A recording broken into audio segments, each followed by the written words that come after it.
ओम श्री गणेशाय नमः। ओम श्री उमा महेश्वराय नमः।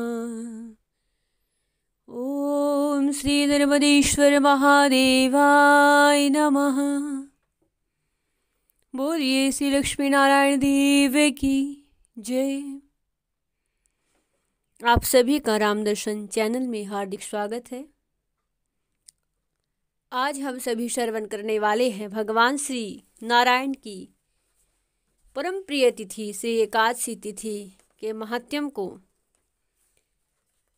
आज उत्पन्ना मार्ग से श्री कृष्ण पक्ष की पावन एकादशी है। आज ही से एकादशी का व्रत प्रारंभ किया जाता है। अगर किसी को एकादशी व्रत जीवन में धारण करना हो तो वह आज ही वह शुभ एकादशी है, जिससे भगवान श्री नारायण की प्रिय तिथि को हम व्रत धारण करते हैं। इसलिए क्योंकि इस एकादशी के दिन एकादशी जी का प्राकट्य हुआ था और उसी की कथा इसके महात्म्य में भी वर्णन की गई है, जो आगे हम सभी श्रवण करने वाले हैं। तो इसलिए आज एकादशी जी उत्पन्न हुई थी, इसलिए इस एकादशी का नाम है उत्पन्ना एकादशी। पूरे साल भर में कुल 26 एकादशियाँ होती है। वैसे तो एक वर्ष में 24 एकादशी होती है, और जिस वर्ष लोन अर्थात अधिक मास पड़ जाता है तो उस वर्ष तो एकादशी बढ़ जाती है। इस तरह कुल मिलाकर के 26 एकादशी होती है, जिनके नाम हैं इस प्रकार। उत्पन्ना मोक्षदा, मोक्ष को प्रदान करने वाली, सफलता को देने वाली, पुत्रदा, पुत्र को देने वाली, सठतिला, जया, विजया, अमल की, पाप मोचनी, पापों को नष्ट कर देने वाली, कामदा, बरुतनी, मोहिनी, अपरा, निर्जला, योगिनी, देवशयनी, कामिदा, पुत्रदा, अजा, परिवर्तनी, इंद्रा, पाशाकुशा, रमा, देवोत्थायिनी। और लोंद की जब एकादशी बढ़ती है तो उनके नाम है इस प्रकार, परमा और पद्मिनी। तो इस प्रकार पूरी कुल 26 एकादशियाँ होती हैं, और आज ही से श्री एकादशी व्रत अगर किसी को धारण करना हो तो वह आज ही के दिन से प्रारंभ किए जाते हैं। तो आइए भगवान श्री नारायण का ध्यान करते हुए। शांताकारं भुजगशयनं पद्मनाभं सुरेशं, विश्वाधारं गगनसदृशं, मेघवर्णं शुभांगं, लक्ष्मीकान्तं कमलनयनं, योगिर्भिध्यानिगम्यं, वन्दे विष्णु भवभयहरं, सर्वलोकैकनाथं, सर्वलोकैकनाथं। बोलिए श्री लक्ष्मी नारायण देव की जय। आइए भगवान श्री नारायण के उन नामों को, जिनको एकादशी में अवश्य पढ़ना चाहिए, उन नामों को एक बार श्रवण करें, जो अर्जुन को भगवान श्री कृष्ण जी ने ही बताए थे। अर्जुन के मन में एक बार जिज्ञासा हुई कि प्रभु, जब भी मनुष्य जाप करता है तो आपके हजारों नामों का जप करता है,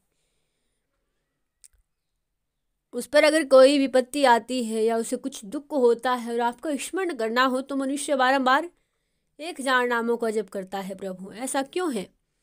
किम नु नाम सहस्त्राणि जपते च पुनः पुनः, यानी नामानि दिव्यानि तानि चाचक्षु केशव। अर्थात अर्जुन ने पूछा भगवान जी से कि हे केशव, मनुष्य बारंबार 1000 नामों का जप क्यों करता है? प्रभु जी, आज मुझे कृपा करके यह बताइए, जो आपके दिव्य नाम है प्रभु, उनका वर्णन कीजिए। इन 1000 नामों में से भी जो दिव्य नाम है प्रभु, उनका आज मुझे वर्णन कीजिए। और जैसे ही अर्जुन की जिज्ञासा देखी तो भगवान श्री कृष्ण कन्हैयालाल बोले कि हे अर्जुन, चित्त लगा करके सुनो। आज तुम्हारे स्नेह के वश, तुम्हारे प्रेम के वश मैं तुमसे कहता हूँ। भगवान श्री ने कहा कि मत्स्य कूर्मवाहरे च वामन च जनार्दनम, गोविंदम पुंडरीकाक्ष माधव मधुसूदनम। पद्मनाभं सहस्ताशमन्नमाली हलायुधं गोवर्धनं हर्षिकेशं वैकुण्ठं पुरुषोत्तमम् विश्वरूपं वासुदेवं रामं नारायणं हरिं दामोदरं श्रीधरं च वेदाङ्गगरुडध्वजम् अनन्तं कृष्णगोपालं जप्तो नास्ति पातकं गवाकोटिप्रदानस्य च अश्वमेघशतस्य च कन्यादानसहस्राणां फलं प्राप्नोति मानवः अमायां वा पूर्णमास्यां मेकाएकादश्यां तथैव च सन्ध्याकाले स्मरते नित्यं प्रातःकाले तथैव च मध्याह्ने च जपनियन्तं सर्वपापे परमुच्यतम। यथार्थ भगवान श्री नारायण बोले कि अर्जुन, उन नामों का श्रवण करो। मत्स्य कूर्म वारह वामन जनार्दन गोविंद पुण्यकाक्ष माधव मधुसूदन पद्मनाभम सहस्त्रातश वनमाली हलायुध गोवर्धन हर्षिकेश वैकुंठ पुरुषोत्तम विश्वरूप वासुदेव राम नारायण हरि दामोदर श्रीधर वेदांक गरुड़ध्वज अनंत और कृष्ण गोपाल। इन नामों का जप करने वाला मनुष्य संपूर्ण पापों से मुक्त हो जाता है। उसके भीतर कोई पाप नहीं रहता। वह 1 करोड़ गोदान 100 अश्वमेध यज्ञ और 1000 कन्यादान का फल उसे सहज ही प्राप्त हो जाता है, जो इन नामों को स्मरण कर लेता है। अमावस्या पूर्णिमा एकादशी तिथि को, जैसे कि आज है एकादशी और आज हम सभी इसका श्रवण कर रहे हैं, भगवान श्री नारायण अपने मुख से कह रहे हैं श्री कृष्ण जी कि अमावस्या पूर्णिमा और एकादशी तिथि को प्रतिदिन साय प्रातः मध्यम के समय इन नामों का जप करने वाला मनुष्य संपूर्ण पापों से मुक्त हो जाता है। बोलिए श्री लक्ष्मी नारायण देवी की जय। तो इन नामों का इतना प्रभाव है, एकादशी के दिन यत्न पूर्वक इन नामों का जप करना चाहिए। भगवान श्री नारायण की प्रिय तिथि एकादशी को उनके महात्म्य कहने से पहले मंगल गीत गाते हुए भगवान श्री नारायण का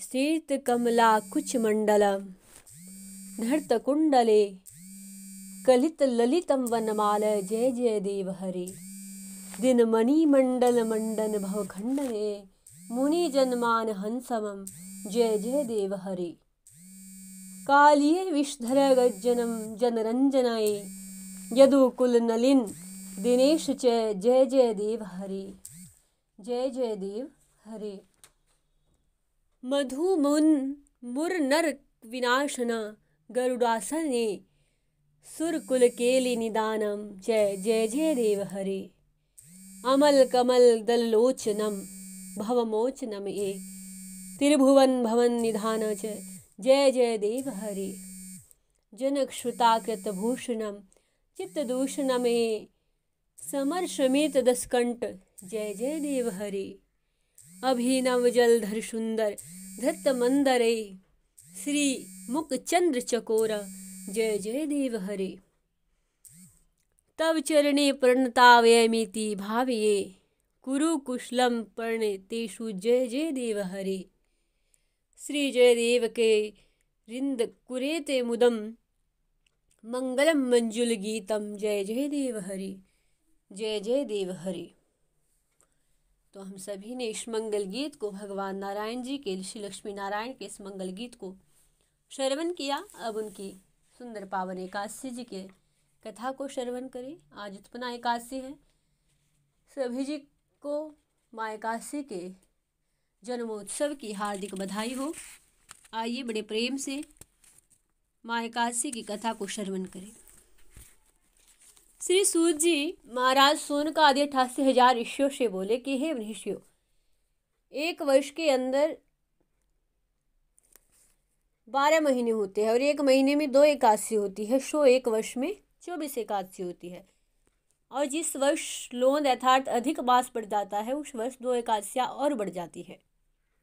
इस तरह कुल 26 एकादशियाँ होती हैं, जिनके नाम हैं इस प्रकार: उत्पन्ना, मोक्षदा, सफला, पुत्रदा, सटतिला, जया, विजया, आमलकी, पाप मोचनी, कामदा, वृथनी, मोहिनी, अपरा निर्जला योगिनी देवशयिनी कामिदा पुत्रदा अजा परिवर्तनी इंदिरा पाशाकुशा रमा देवोत्यायिनी।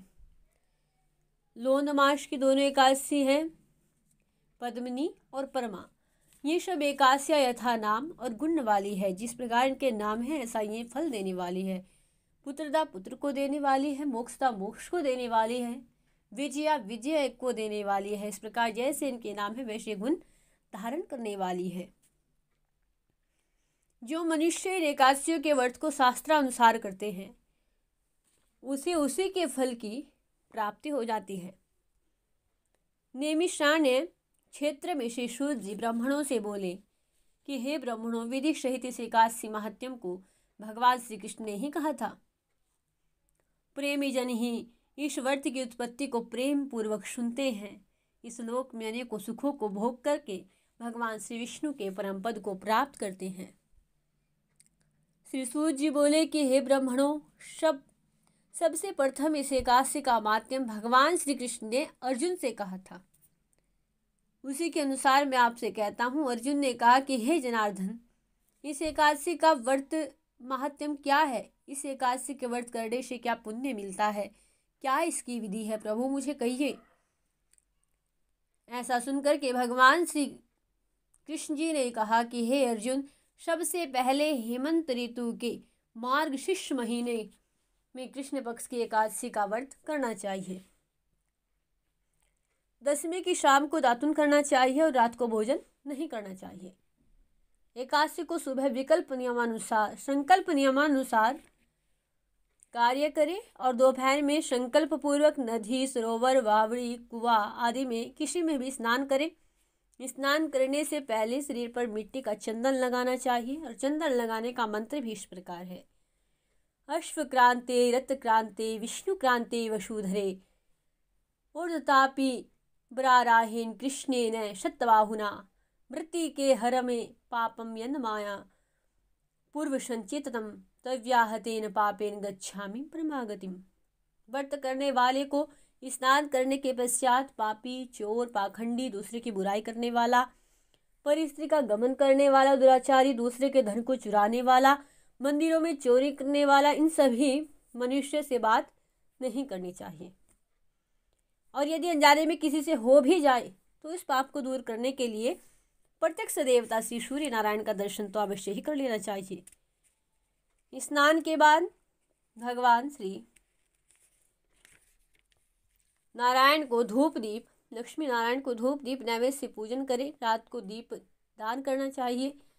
ये सत्कर्म भक्तिपूर्वक करने चाहिए। उस दिन रात को नींद और स्त्री का प्रसंग भी त्याग कर देना चाहिए। एकादशी के दिन तथा रात्रि को सत्संग भजन करने से भगवान जी बड़े प्रसन्न होते हैं। उस दिन श्रद्धापूर्वक ब्राह्मणों को दक्षिणा देनी चाहिए और उनसे अपनी गलतियों की क्षमा भी मांगनी चाहिए। धार्मिक जनों को शुक्ल और कृष्ण पक्ष दोनों एकादशियों को समान समझना चाहिए, उनमें भेद मानना उचित नहीं है। ऊपर लिखी विधि के अनुसार जो मनुष्य एकादशी का व्रत करते हैं उनको संकोद्धार तीर्थ में स्नान और दर्शन करने का पुण्य मिलता है। वह एकादशी व्रत के पुण्य के 16वें भाग के बराबर भी नहीं है। व्यतीत योग में, संक्रांति में, चंद्र सूर्य ग्रहण में, दान देने और कुरुक्षेत्र में स्नान करने से जो पुण्य प्राप्त होता है वही पुण्य मनुष्य का एकादशी का व्रत करने से मिलता है। अश्वमेध यज्ञ करने से जो पुण्य प्राप्त होता है उससे 100 गुना पुण्य एकादशी को उपवास करने से मिलता है। 1000 तपस्वियों को 60 वर्ष तक भोजन कराने से जो पुण्य मिलता है वह फल इस एकादशी के व्रत के करने से प्राप्त हो जाता है। जो पुण्य वेद पाठी ब्राह्मण को 1000 गो दान करने से पुण्य मिलता है उससे भी 10 गुना अधिक पुण्य इस एकादशी का व्रत करने मात्र से मिल जाता है। 10 श्रेष्ठ ब्राह्मणों को भोजन कराने से जो पुण्य मिलता है वह इस एकादशी के पुण्य के 10वें भाग के बराबर होता है। और 10 उत्तम ब्राह्मणों को भोजन कराने में जो पुण्य मिलता है उतना ही पुण्य एक ब्रह्मचारी को भोजन कराने मात्र से मिल जाता है। इस पुण्य से 10,000 गुना पुण्य कन्यादान और भूमिदान करने से प्राप्त होता है। कन्या और भूमिदान के पुण्य से 10 गुना पुण्य विद्यादान से 10 गुना पुण्य भूखे को भोजन करा देने मात्र से हो जाता है। अन्नदान के बराबर संसार में कोई दूसरा पुण्य नहीं है। इस दान से स्वर्गीय पितृ तृप्त हो जाते हैं। इस दान के माध्यम का वर्णन तो देवता भी नहीं कर सकते। अन्नदान का इतना महत्व है। निर्जल व्रत करने का आधा फल एक बार भोजन करने के बराबर होता है। उपरोक्त कौन सा एक व्रत अवश्य, कोई सा भी एक व्रत अवश्य करना चाहिए। एकादशी का व्रत करने पर ही यज्ञ दान तप आदि के फल मिलते हैं, अन्यथा नहीं। अतः एकादशी का व्रत अवश्य ही पालन करना चाहिए। इस व्रत में शंख से जल नहीं पीना चाहिए। मछली स्वर अन्न एकादशी के व्रत में वर्जित है। एकादशी व्रत का फल 1000 यज्ञों से भी अधिक श्रेष्ठ है। ऐसा सुनकर के अर्जुन ने कहा, हे भगवान, आपने इस एकादशी के पुण्य को अनेक तीर्थों के पुण्य से श्रेष्ठ और पवित्र क्यों बतलाया है? सो सब कृपा करके कहिए। भगवान बोले कि हे अर्जुन, सतयुग में एक महाभयंकर मुर नाम का दैत्य था। उस मुर नाम के दैत्य से सभी देवता भयभीत थे। दैत्य ने इंद्र आदि देवताओं को जीत कर उन्हें उनके स्थान से गिरा दिया। तब देवेंद्र ने महेंद्र से प्रार्थना की, हे शिव शंकर, हे भोलेनाथ, हम सब लोग आप ही की शरण में हैं। इस समय हम मूढ़ दैत्य के अत्याचार से मृत्युलोक में अपना जीवन व्यतीत कर रहे हैं। हे कृपा सिंधु, कृपा करके इस दुख से छूटने का कोई उपाय बताइए। महादेव बोले कि हे देवेंद्र, भगवान श्री विष्णु जी के पास जाइए। तब इंद्रादि देवता भगवान श्री शिव के आदेशानुसार क्षीर सागर, जहाँ भगवान का वास है, शेष शैया पर भगवान जी शयन कर रहे थे, देवता लोग गए और देवता लोगों ने स्तुति करनी प्रारंभ कर दी। हे देवताओं के देवता, देवताओं के देवताओं द्वारा स्तुति करने योग्य आपको बारंबार प्रणाम है। हे दैत्यों के संहारक, हे मधुसूदन, आप हमारी रक्षा कीजिए प्रभु, त्राहि माम त्राहि माम। हे जगन्नाथ, समस्त देवता दैत्य से भयभीत होकर के आपकी शरण में आए हैं। आप ही संसार के कारक है, कर्ता है प्रभु, सबके माता पिता है, जगत की उत्पत्ति पालन संहार करता, देवताओं की सहायता करने वाले, उन्हें शांति देने वाले, उन्हें आनंद देने वाले सच्चिदानंद। आकाश पाताल सब आप ही है। तीनों लोकों को उत्पन्न करने वाले ब्रह्मा, सूर्य, चंद्र, अग्नि, हव्य, स्मरण, मंत्र, यजमान, यज्ञ, क्रम, कर्ता, भोक्ता आदि आप ही है प्रभु। हे देव, शरण में आए हुए कि आप ही रक्षा करने का सामर्थ्य रखते हैं प्रभु। इस समय दैत्यों ने हमें स्वर्ग से निकाल दिया है, अब आप हमारी रक्षा कीजिए प्रभु। देवताओं द्वारा करुणवाणी को सुन करके भगवान श्री विष्णु बोले कि हे देवताओं, वह कौन दैत्य है जिसने देवताओं को जीत लिया है? कहाँ रहता है? कैसा बल है? सब मुझसे कहो। भगवान के वचन सुन करके इंद्र ने कहा कि हे भगवान, प्राचीन समय में नाड़ी जंग नाम का एक दैत्य था। उस दैत्य की ब्रह्मवंश से उत्पत्ति हुई थी और उस दैत्य के लड़के का नाम है मुर। वह अपनी राजधानी चंद्रावती में जिसने अपने बल से समस्त विश्व को जीत लिया है, सब देवताओं को देवलोक से निकाल कर इंद्र, अग्नि, यम, वरुण, चंद्रमा, सूर्य बनकर पृथ्वी को तपाता है, मेघ बनकर जल बरसाता है। अतः आप उस दैत्य को मार करके देवताओं की जीत कराओ प्रभु। इंद्र के वचन सुनकर के भगवान श्री नारायण बोले कि हे देवताओं, मैं तुम्हारे शत्रुओं को शीघ्र संहार करके तुम्हें सुख प्रदान करूंगा। अब सब लोग चंद्रावती नगरी को जाइए। इस प्रकार भगवान विष्णु के कहने पर जैसे भगवान श्री विष्णु ने देवताओं से कहकर उनके पीछे पीछे चंद्रावती नगरी को भगवान जी चल दिए और उस समय मुर अनेक दैत्यों के साथ युद्ध भूमि में गरज रहा था। युद्ध होने पर असंख्य दानव अनेकों शस्त्रों वस्त्रों को धारण किए हुए देवताओं से युद्ध करने लगे, परंतु देवता दानवों के आगे एक क्षण भी न ठहर सके। तब भगवान भी युद्ध भूमि में आ गए और भगवान श्री विष्णु ने को देख करके तो उन पर अस्त्र शस्त्रों का प्रहार करने लगे। भगवान भी चक्र गदा से उनके शस्त्रों को नष्ट करने लगे। इस युद्ध में अनेकों दानव सदैव के लिए सो गए, परंतु दैत्यों का राजा मुर भगवान के साथ निश्चल भाव से युद्ध करता रहा। भगवान विष्णु मुर को मारने के लिए जिन जिन शस्त्रों का प्रयोग करते सबके शव उसके तेज से नष्ट होकर उस पर पुष्पों के समान गिरने लगते।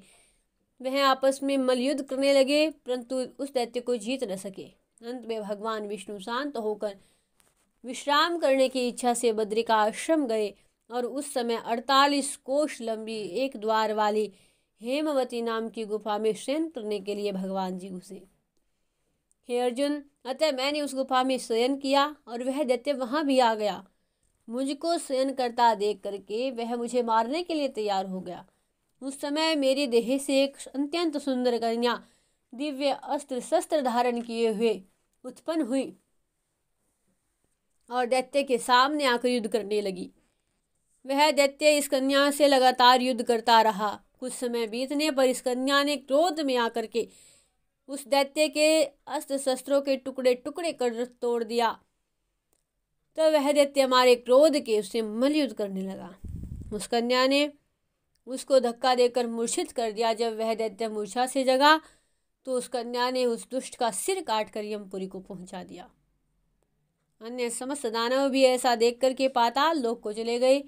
जब भगवान विष्णु की निंद्रा टूटी तो उस दैत्य को मरा देख करके अत्यंत आश्चर्य करने लगे, विचारने लगे कि इस दैत्य को किसने मारा।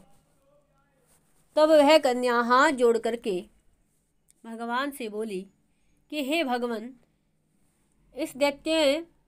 यह दैत्य आपको मारने के लिए तैयार था, तब मैंने आपके शरीर से उत्पन्न होकर इसका वध कर दिया है।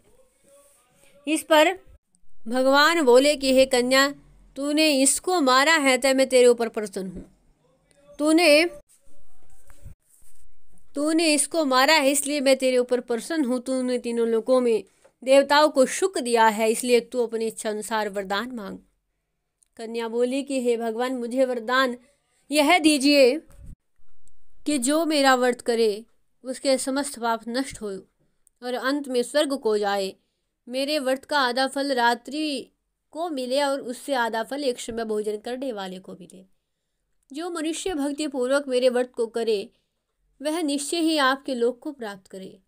कृपा करके मुझे यही वर दीजिए।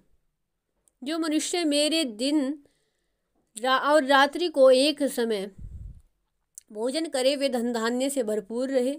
इस पर भगवान श्री नारायण ने उस कन्या से कहा, हे कल्याणी, ऐसा ही होगा। मेरे और तेरे भक्त एक ही होंगे। अंत में संसार पर सिद्धि को प्राप्त होकर वे लोग मेरे लोक को प्राप्त करेंगे। हे कन्या, एकादशी को पैदा होने से तेरा नाम भी एकादशी होगा। बोलिए एकादशी माता की जय। जो मनुष्य तेरे इस दिन का व्रत करेंगे उसके समस्त पाप नष्ट हो जाएंगे, अंत में मुक्ति को प्राप्त करेंगे। तू मेरे लिए अब तीज, आठे, नौमी, 14 से भी अधिक प्रिय है। तेरे व्रत का फल सब तीर्थों के फल से महान होगा, यह मेरा कथन है। ऐसा कहकर के भगवान उस स्थान से अंतर्ध्यान हो गई। एकादशी भी भगवान के उत्तम वचन सुनकर के बड़ी प्रसन्न हुई।